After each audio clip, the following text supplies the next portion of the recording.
A veces uno no se vuelve frío porque haya nacido de esa manera. A veces uno se vuelve de esa forma porque la vida nos da lecciones muy fuertes, porque esta nos enseña que a veces quien te abraza fuerte puede ser quien te mete el cuchillo en la espalda. Y lo peor de la traición es que muchas veces no viene de un enemigo, sino que viene de aquel que te llama amigo. Viene de aquel que comió en tu mesa, aquel que se rió contigo como si fueran hermanos, como si fueran familia. Mi nombre es Efraín, y antes de todo esto que les voy a contar, yo era un hombre bastante normal. Me gustaba levantarme temprano y dormir tarde, siempre con la cabeza llena de cosas del trabajo, siempre pensando en las cuentas, en las cosas que tenía que hacer para invertir, en cómo iba a sacar el mes. Y es que yo era dueño de un pequeño negocio, una tienda de abarrotes que poco a poco fui levantando, que iba creciendo conforme a mi esfuerzo. Y la verdad es que Dios me tenía bastante bendecido, porque aquel negocio estaba prosperando, y con yo tenía la posibilidad de mantener a mi familia, a mi esposa Mariana y a mis 2 hijos, Brandon y Camila. Debo dejar dicho que no éramos ricos, éramos una familia bastante común, pero la verdad es que no nos faltaba un plato de comida en la mesa, teníamos para vestir decentemente, incluso una cuenta de ahorros. Poseíamos algo que casi nadie tiene, estabilidad, y eso en un barrio común, en un lugar popular, a veces se vuelve motivo de envidia, de coraje. Mi negocio empezó bien pequeño, una tiendita que levanté con unos ahorros que tenía mientras trabajaba. Ya cuando pude echarla a andar, dejé aquel trabajo, y aunque a veces me daba vergüenza que mi tienda se veía bastante miserable, yo nunca me rendí, ni le agaché la cabeza a nadie. Y al principio yo mismo atendía todo, surtía, barría, acomodaba. La tienda fue agarrando fuerza, y se corrió la voz de que yo no era abusivo con los precios, que vendía bien, que mi pan siempre estaba fresco, y que yo era una persona bastante amable. Sin embargo, como el negocio creció, se me vino el trabajo encima. Fue entonces ahí cuando decidí que necesitaba contratar a alguien para que me echara la mano. Estuve pensando en varias personas. Sin embargo, pues en un lugar como aquel en el que vivía, donde había mucha gente pobre, también había mucha malicia, gente que le gustaba robar, delinquir. Por ello es que no podía contratar a cualquiera. De entre tanto pensar, me surgió una idea, mejor dicho, cayó como del cielo, porque para ese tiempo, el que era mi mejor amigo de muchos años, y al que prácticamente yo consideraba como mi hermano, como mi familia, él se llamaba Fabián, y era un vecino de ahí mismo del barrio. Él vivía prácticamente a 2 casas de la mía, en una casita vieja con paredes ya un poco despintadas. Él siempre traía esa cara de cansancio, como de hombre que ya se había rendido de la vida, porque él tenía una vida difícil. Su mamá, doña Rosita, le acababan de detectar una enfermedad, y aquello tenía a su familia con una gran preocupación, sobre todo por el tema económico. Un día me encontré a mi amigo Fabián sentado en la banqueta, con la mirada perdida y tomándose una cerveza. Ahí fue cuando me dijo que lo acababan de correr de su trabajo y que estaba bien preocupado porque su mamá estaba enferma y no sabían cómo hacerle para conseguirle la medicina. Y yo, que en ese momento, pues todavía creía en la humildad y en la buena fe de la gente, le ofrecí trabajo. De verdad, créeme, Fabián, que siento mucho. Esto que está pasando en tu casa, lo de la enfermedad de tu mamá, es algo bien delicado. Y aunque sé que no puedo hacer mucho por ustedes, ¿por qué no te vienes conmigo a la tienda? Yo te doy trabajo. Sé que no es la gran cosa, pero de momento es algo seguro. Tú puedes ayudarme a surtir, a cargar y hasta a atender. Ya si en el camino te surge un trabajo donde te paguen más, pues entonces lo puedes contemplar. Yo no tendría ningún problema. Tú eres mi amigo y me importas, por eso te quiero ayudar. Fabián se levantó muy gustoso, le dio el último trago a la cerveza y aventó la botella. Me dio un abrazo y me agradeció. Y de esta forma empezamos a trabajar. Él era un ayudante muy eficiente. La verdad es que los primeros meses fueron muy buenos. Con su apoyo la tienda se veía mucho más ordenada. Yo podía descansar un poco, y atender cosas que tenía pendientes en mi casa. Me daba gusto que mi esposa ya no me veía llegar tan cansado del trabajo, e incluso eso nos daba tiempo para disfrutarnos un poquito, y eso era cosa que ya hacía tiempo no hacíamos mucho. Con esto el negocio empezó a mejorar y también mi vida personal. Mi familia estaba más feliz porque me veían más en casa. Sin embargo, la vida real siempre es muy dura y las cosas no se quedan quietas, siempre están en constante movimiento. A veces ponen las cosas a tu favor y a veces lo hacen en contra. Con el tiempo empecé a notar ciertos detalles. No era nada escandaloso, pero sí muy extraño. Yo notaba cómo Fabián se le quedaba mirando a la caja registradora. Cada que yo contaba billetes, él me miraba detenidamente y a veces me lanzaba comentarios. Hoy sí te fue bien, ¿verdad, amigo? La verdad es que me sorprende ver esas pacotas de billetes.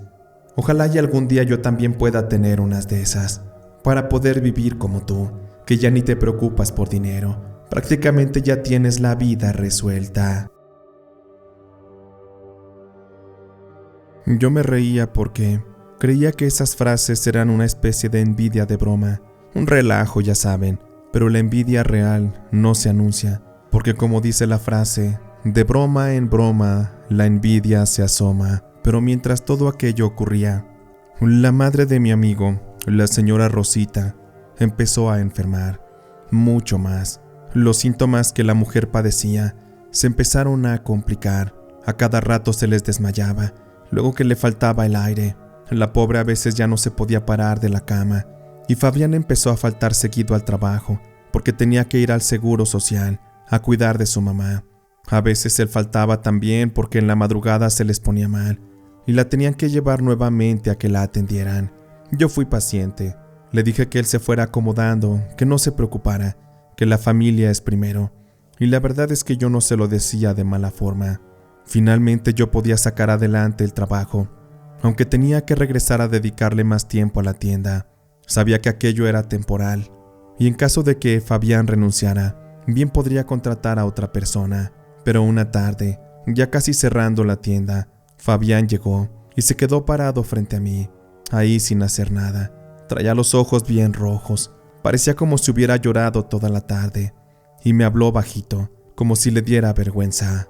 Oye, Efraín, la verdad estoy apenado, pero necesito hablar contigo.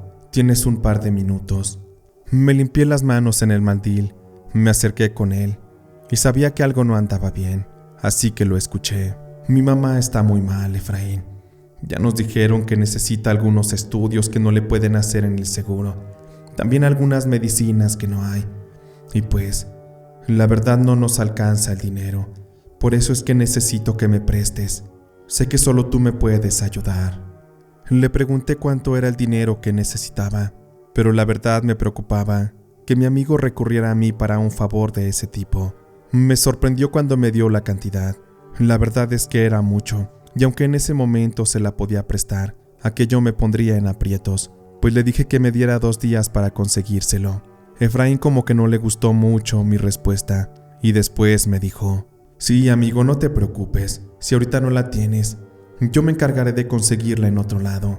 Pero es que sabes qué es lo que me preocupa más, que los médicos dieron una fecha para una cirugía de mi madre, pero la programaron para dentro de 1.5 meses. Aquello me parece absurdo, porque nosotros la vemos muy mal. Sentimos que no nos va a durar mucho si no la operan. Y mis hermanos y yo hemos considerado el que le hagan la cirugía en otro lugar, aunque tengamos que pagar. Y pues yo vengo representando a mi familia. Por ello es que, si no es mucho pedir, Efraín, yo sé que tú tienes dinero. He visto cuánto ganas. Por eso hazme el favor, préstame ese dinero también de la cirugía. Te aseguro que te vamos a devolver hasta el último centavo, porque esta es la única salvación que hay para mi madre. Por favor, échame la mano con esto, mi querido amigo. En ese momento yo sabía que tenía que ponerle un alto. Fui muy directo con mi amigo Fabián, porque no quería darle esperanzas, al menos no con mi dinero.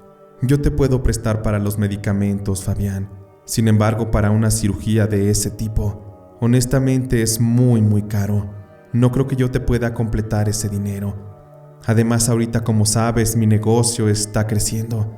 Todo el dinero lo tengo invertido aquí. Créeme que yo no podría poner en riesgo el patrimonio de mi familia. Por eso te pido de antemano una gran disculpa.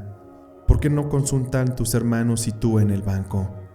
Con alguien más que les pueda prestar. He visto que uno de tus hermanos tiene 2 camionetas.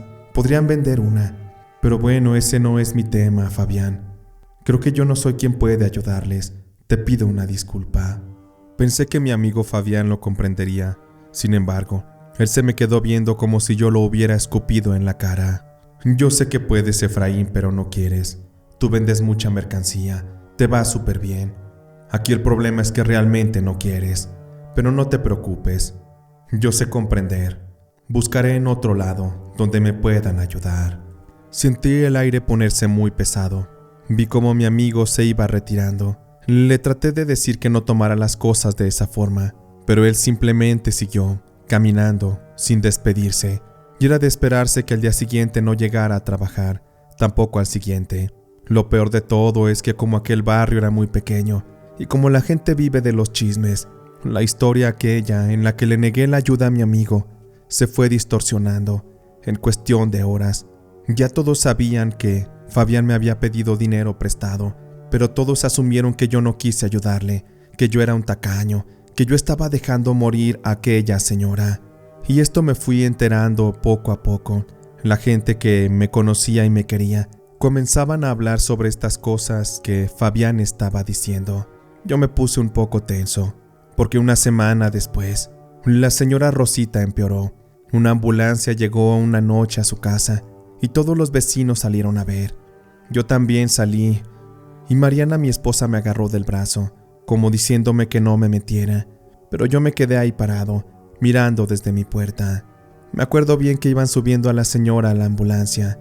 Fabián estaba llorando y también una de sus hermanas, pero no era un llanto cualquiera, era un llanto de rabia, de resentimiento, porque mi amigo se me quedó viendo a lo lejos y me sostuvo una mirada, como si me estuviera maldiciendo con los ojos. Lamentablemente al día siguiente la señora Rosita murió. No alcanzaron a hacerle la cirugía que tenía programada, y aquella noche planeaban hacérsela, sin embargo murió antes de entrar al quirófano. La colonia amaneció con un ambiente de luto. Le hicieron un velorio a la señora, y la verdad es que por todas las cosas que se decían de mí, y por cómo me había catalogado la gente del barrio, yo no acudí al velorio. Me sentí muy mal. Yo quería estar ahí con mi amigo, pero sabía que no era el momento adecuado. En medio de todo aquel dolor, la gente seguía diciendo cosas de mí. Empezaron a dejar de ir a la tienda. Alguna gente iba y me reclamaba. Me decían directamente que por qué había dejado yo morir a doña Rosita. Pero aquello eran puras mentiras. Yo no quería reclamarle a Fabián. Yo sabía que al final todo se iba a poner en su lugar. Pero también empezaron a pasar otras cosas. Fue para una mañana cuando apenas iba a abrir la tienda. Ahí, justo en el portón, encontré algo. Un pequeño montoncito de sal, regado en forma de cruz, y encima había una pequeña bolsita de color oscuro, amarrada con hilo negro, como hecha a propósito para que yo la viera. Aquello no era basura, era una especie de mensaje muy oscuro, porque evidentemente eso se trataba de brujería. Yo no creía en esas cosas. Yo siempre pensé que la suerte no existía, que todo se ganaba con trabajo, que al que le iba bien era porque se levantaba temprano a trabajar y así mismo construía su propia suerte. Por ello es que dejé pasar aquel detalle. Sin embargo, aquellos objetos, yo empezaba a encontrármelos más seguido, unas 2 o 3 veces a la semana, exactamente el mismo, un montoncito de sal y un morralito de color oscuro. Yo de inmediato siempre lo agarraba y lo metía a la bolsa de la basura. Con la escoba barría la sal, me persinaba, pero era evidente que alguien quería que me fuera mal, alguien que no tenía los huevos para decírmelo en la cara, para enfrentarme. Para mí aquello era un acto de cobardía antes que una brujería que me pudiera dañar, pero a partir de ahí empezaron a ocurrir cosas que yo no me podría explicar. Les comento que yo tenía un pequeño estante donde vendía frutas y también verduras. Yo constantemente surtía para tener todo fresco, pero a veces de un día para otro, cuando yo ya llegaba a abrir la tienda, la fruta me amanecía engusanada o la verdura echada a perder. A veces incluso los panes se me enlamaban muy rápido. Y esto empezó a darme mala fama y, por supuesto, aunado a que mucha gente me consideraban como un villano, un egoísta que dejó morir a la señora Rosita, pues fue que la clientela empezó a desaparecer y con esto mi negocio empezó a ir en picada. En ese momento empecé a sentir miedo. Yo tenía mi cuenta de ahorros, pero sabía que si seguía manteniendo la tienda, que si seguía invirtiendo, todo se iba a ir a la basura, que mis esfuerzos no iban a funcionar. Para esto fue que mejor decidí cerrar. Quería hacerlo durante un tiempo, en lo que decidía cuál sería mi siguiente paso, en qué iba a invertir o a qué me iba a dedicar. Pero esto no era todo. La verdad es que no me esperaba más cosas. Se los digo porque en esos días mi esposa me dio la noticia de que estaba embarazada, de que esperaba un hijo mío, nuestro tercer hijo. Aquello fue una noticia agridulce, debo ser muy franco, porque la situación económica no estaba en su mejor momento. Sé que tenía mis ahorros, pero esos no durarían toda la vida. Tenía que movilizarme, empezar nuevamente. Pero mientras esto ocurría, ya habían pasado cerca de 2 meses, y ya me había yo movilizado a buscar lugares, algunos otros donde pudiera rentar, para reinstalar mi tienda lejos de aquel lugar. Quería cambiarme de domicilio, tener un nuevo comienzo junto a mi familia y con mi negocio, pero las cosas no iban a ser tan sencillas. Este tipo de procesos toman tiempo, y yo ya estaba desesperado, porque aun con que había cerrado mi negocio, en mi casa que estaba justo a un lado, más trabajitos de brujería me hacían llegar, pero fue uno que, hasta la fecha, cuando lo pienso, me hace darme cuenta que aquello era muy real, pero en aquel momento lo ignoraba. Fue una mañana igual, apenas iba yo a salir a comprar unas cosas, cuando en eso vi como una especie de servilleta que estaba envuelta, tenía una liga que le ataba en la parte superior, y yo lo primero que hice fue patear aquello, pero esto en el aire se abrió, se desenvolvió la servilleta y se dejó ver una pequeña ave, una ave bebé, que estaba completamente sin cabeza. Alguien le había hecho la maldad al pobre animal, pero yo jamás me imaginé que aquello, más allá de ser algo que yo creía absurdo, era una especie de presagio. Se los hago saber porque ocurrió algo que yo no me esperaba. Una noche mi esposa estaba dormida y ella se movía como si tuviera pesadillas. Ella sacudía las manos como si alguien estuviera encima de ella, pero de pronto ella se llevó las manos al vientre y empezó a sangrarle. En un abrir y cerrar de ojos la cama estaba inundada con sangre. De inmediato se levantó gritando y yo encendí la luz. Al ver aquella imagen tan impresionante, lo primero que hice fue subirla al auto. Subí a los niños también y nos fuimos directo para el hospital. Por suerte le alcanzaron a salvar la vida a mi esposa, pero no la vida de mi hijo que venía en camino. Aquello fue un aborto, uno muy riesgoso, pero lamentablemente se perdió una vida, y eso fue muy doloroso. Fueron días muy difíciles. A mi esposa le costó mucho recuperarse física y mentalmente de aquello, pero ella ya llevaba semanas rogándome de que hiciéramos algo, que nos fuéramos, que buscáramos a alguien que nos ayudara con alguna limpia o algo por el estilo, ya que tanto ataque con brujería posiblemente terminaría afectándonos. Y es que mi esposa Mariana sí creía en esas cosas. A ella desde niña se le había inculcado todo aquello por parte de su mamá y de su abuela. Aunque estas señoras no eran practicantes, a Mariana seguido la llevaban a hacerle limpias cuando era niña, supuestamente que para curarla de asustada. Y yo en ese momento no podía decirle que no a nada. Por eso es que acepté que fuéramos con una mujer, que nos leyera las cartas y que nos dijera qué estaba pasando, por qué nos iba tan mal. Aquella señora, doña Bernarda, nos recibió muy temprano. Nosotros íbamos sin saber qué hacer, con un poco de vergüenza, pero empezamos a platicar con ella. Le empezamos a contar todos los detalles. Le hablé de mi amigo Fabián, de la situación con la señora Rosita, de cómo la gente estaba reaccionando en mi contra, de cómo es que se me engusanaba la comida, se me echaba a perder el pan. Para esto la señora Bernarda comenzó a correr las cartas, a hacer sus deducciones, y ella, muy segura de sí misma, empezó a decirme: «No hace falta que me digas más, muchacho. La verdad es que estas dos personas aquí las veo en las cartas, pero veo a una más. Veo a la mujer que murió, también al muchacho y también a otra mujer. Probablemente sea una de sus hermanas, pero estos dos principalmente. Yo veo que te han hecho un trabajo, son los que te están poniendo la brujería, y créeme que sienten mucho resentimiento contra ti. Ellos puede que no paren, hasta verte perdido, o incluso hasta muerto. Yo te recomiendo, mejor dicho, les recomiendo, que se alejen de estas personas, cambien su lugar de residencia, muévanse lo más pronto posible. Yo por mi parte les voy a dar un amuleto, les voy a hacer una limpia. Con esto la brujería ya no les hará daño. Sin embargo, el rechazo de la gente, la mala energía que sigue en ese barrio, no los va a dejar prosperar. Al menos no si quieren empezar otra vez el negocio en ese lugar. Eso es un hecho. Además, por lo que veo aquí, estas dos personas no saben de brujería, pero aún así la están utilizando. No sé quién les haya enseñado o cómo se hayan enterado de el saber usarla, pero veo que no será fácil destruir lo que han hecho. Eso sí, al yo quitarles a ustedes este mal, en automático el karma se les va a regresar a estas dos personas, y eso puede no resultar tan bien, pero al final ellos mismos se lo buscaron.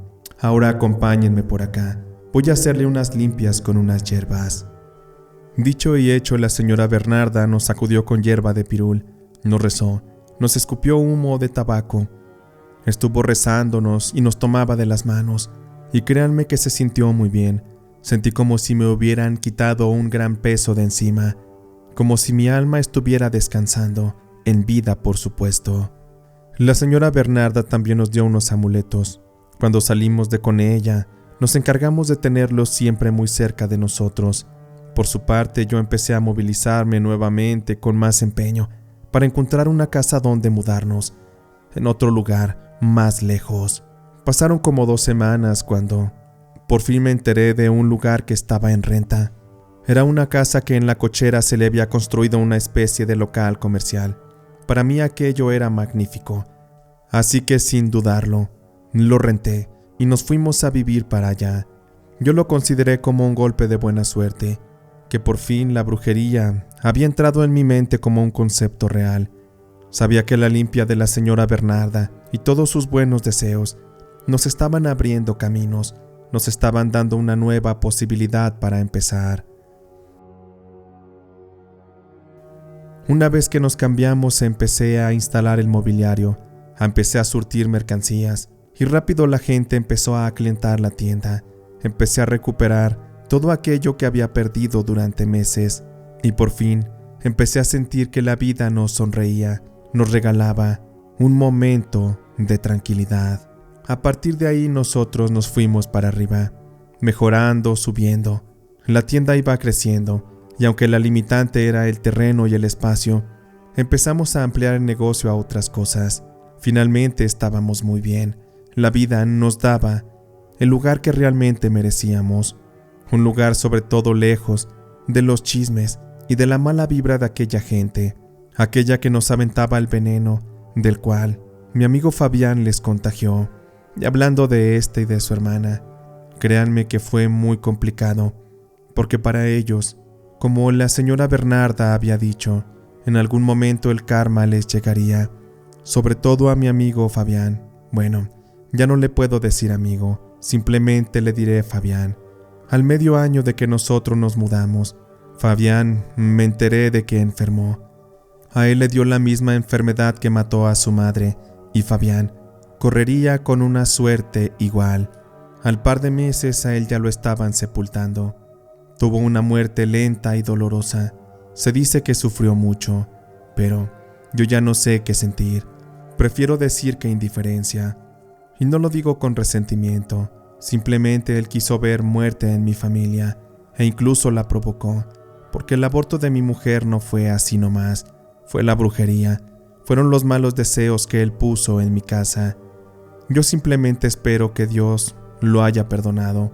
Yo no podré, creo que no es necesario, porque él ya pagó por lo que hizo. Y yo en este momento de mi vida estoy bien, junto con mi familia. De su hermana no sé mucho, sin embargo me imagino que en algún momento también le tocará lo suyo, pero eso lo dejo en manos de Dios. Solo Él puede juzgar esta situación, y el mal que ellos hicieron, el por qué lo hicieron. Eso a mí ya no me toca. Yo prefiero enfocarme en lo mío, en que me va bien, en que tengo a mi familia, que los amo mucho, y en que así sigan las cosas.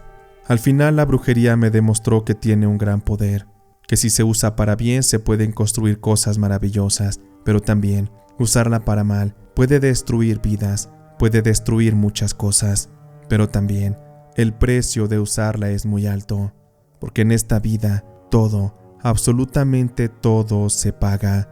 También de esto que viví aprendí que no siempre que ayudes te lo van a agradecer. Muchas veces la gente te morderá la mano, hablará de ti, sobre todo cuando niegues un favor, porque al final la gente estará de tu lado conforme les des de comer, conforme hagas algo por ellos, pero el día que les niegues algo, prepárate, porque ese día van a querer destruirte. Será mejor que te protejas la espalda. Al final cada quien decide a quién ayudar. Yo ya no estoy dispuesto a hacerlo. Ya no quiero ver por nadie que no sea mi familia. Algunos pensarán que es un juicio un poco extraño, pero la vida me ha dado la experiencia para pensar así. El día de mañana, que a ti que escuchas esto, te toque vivirlo en carne propia. Ese momento quizás llegues a pensar igual que yo. Y para prueba, he dejado aquí con Diego mi testimonio.